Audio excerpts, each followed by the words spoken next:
தடுத்து நிறுத்துது. தடைய மீறி ஹனுமான் நுழைய பாக்குறாரு. 2 பேருக்கும் கடுமையான சண்டை நடக்குது. ஹனுமான் சிம்பிளா ஜெய் ஸ்ரீராம்னு சொல்லி அந்த சுதர்சன சக்கரத்தை தன்னோட வாயால முழுங்கிட்டாரு. உள்ள போய் கிருஷ்ணரும் ராமரும் விஷ்ணுவோட அவதாரம் தான் தெரிஞ்சுக்கிட்டதும் கிருஷ்ணரை வழிபடுறாரு.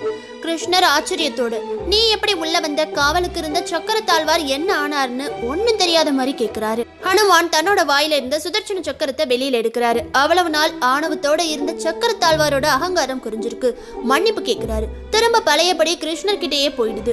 அவ்வளவு சக்தி வாய்ந்த சிவன் உருவாக்கின சுதர்சன சக்கரத்தை விழுங்கியும் ஹனுமானுக்கு ஏன் ஒண்ணுமே நடக்கலன்னு கேட்டீங்கன்னா, ஹனுமானே சிவனோட ருத்ர அவதாரம் தானே. துவாரகைக்கு வந்த ஹனுமானுக்கு கிருஷ்ணர் ராமரா காட்சி கொடுத்து ஆசையும் வழங்கி இருக்காரு. இந்த கதை மகாபாரதம் பகவத்கீதையில தேடினா கிடைக்கும். விஷ்ணு புராணமும் சிவபுராணமும் படிச்சா இந்த விஷயத்தை தெரிஞ்சுக்கலாம். மகாபாரத காலத்துல ஹனுமானுக்கு கிருஷ்ணர் ராமரா காட்சி கொடுத்த விஷயம். ஹனுமான் சிலை முழுவதும் ஏன் செந்தூரம் பூசுறாங்க? வெற்றிலை மாலை